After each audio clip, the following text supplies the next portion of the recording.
खैबर के मकाम पर आका अलैहिस्सलाम तशरीफ़ फरमा है। मौला कायनात अलीउल मुर्तज़ा की गोद में सर रखकर आराम फरमा रहे हैं। तो आप अलैहिस्सलाम पर एक रवायत के मुताबिक वही का नुज़ूल शुरू हो गया, वही नाजिल होना शुरू हो गई, आपकी आंख लग गई।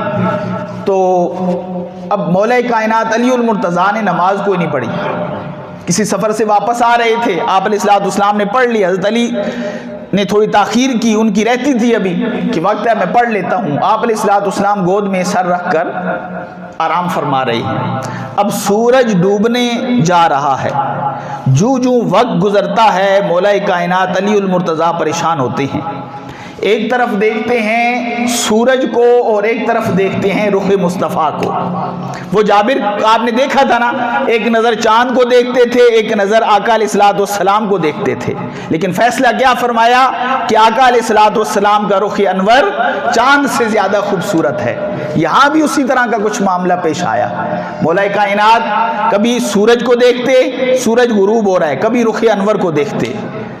अगर सूरज को देखूं तो नमाज कज़ा हो रही है, और अगर आका अलैहिस्सलाम की नींद में खलल पैदा करता हूं तो नबी अलैहिस्सलाम की नींद खराब हो जाएगी। अब एक को छोड़ना पड़ेगा, या सूरज को छोड़ दूं या आका की नींद को डिस्टर्ब कर दूं। बस इसी तज़ब्ज़ुब में थे। आका अलैहिस्सलाम के रुख अनवर पर नमाज को कुर्बान कर दिया। अल्लाहु अकबर।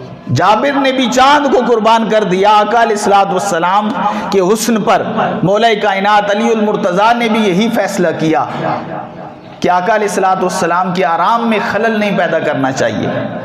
तो डूबते डूबते डूबते सूरज गुरूब हो गया। हमारे वाला हिसाब तो नहीं था ना कि नमाज जाती है तो जाती रहे, हमारी गुफ्तगू ना ख़त्म हो, हमारी बातें ना डिस्टर्ब हों, हमारा काम ना डिस्टर्ब हो, ठीक है, वगैरह। तो मौला कायनात जो ही सूरज गुरूब हुआ, आँखों से आंसू जारी हो गए। एक आंसू जल्दी से बोसे मुस्तफ़ा के लिए दौड़ा और आका अलैहिस्सलाम का बोसा ले लिया। जो ही नबी अलैहिस्सलाम के रुखसार मुबारक पर आंसू का कतरा गिरता है, नबी अलैहिस्सलाम बेदार होते हैं। अली क्या हुआ? या रसूलल्लाह मेरी नमाज कज़ा हो गई। तो अली पहले क्यों नहीं बताया?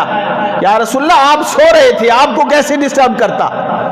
तो फरमाया अब या रसूलल्लाह अब क्या मैंने पढ़नी है? तो अली कैसे पढ़ोगे? या रसूलल्लाह आपकी वजह से कज़ा हुई है, अगर मेरी वजह से होती तो फिर कज़ा पढ़ता, हुई आपकी वजह से कज़ा है तो अब मैं कज़ा नहीं पढ़ूंगा बल्कि अदा पढ़ूंगा। भाई अदा कैसे पढ़ेगा? सूरज तो गुरूब हो गया, वक्त तो खत्म हो गया।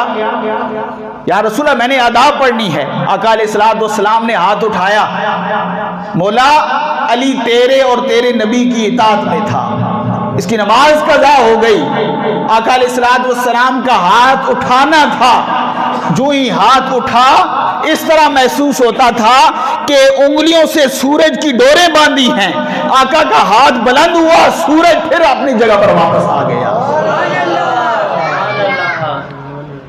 अब आपने सुना कि जब चांद गुरूब होता है ना तो वो जाके रब को सजदा करता है, तो सूरज भी लाजमी बात है गुरूब होके रब को सजदा कर रहा होगा। तो अल्लाह के हबीब ने फरमाया होगा मौला अली की नमाज कज़ा हो गई तो सूरज सजदे में होगा। अल्लाह अकबर। सूरज सजदा कर रहा होगा, मौला क्या करूं? तुझे सजदा करूं कि वापस जाऊं? रब ने भी फरमाया होगा अली की कौन सा रोज नमाज कज़ा होती है, तू तो रोज सजदा करता रहता है, जा पहले अली को नमाज पढ़ा, वापस आके तू सजदा कर लेना। फरमाया वापस जा। फिर सूरज वापस आया और मौला कायनात अलीउल मुर्तज़ा ने नमाज अदा की और फिर सूरज वापस गुरूब हुआ। तो ये कमालात मुस्तफ़ा है। अल्लाह अकबर। चांद भी मेरे आका का गुलाम है, सूरज भी मेरे आका का गुलाम है, ये ज़मीन भी मेरे आका की गुलाम है। इस ज़मीन पर जो जिनको किले बनाकर रखा गया पहाड़, वो भी मेरे आका के गुलाम है। सब आका के गुलाम हैं और सब में रूह नहीं पाई जाती।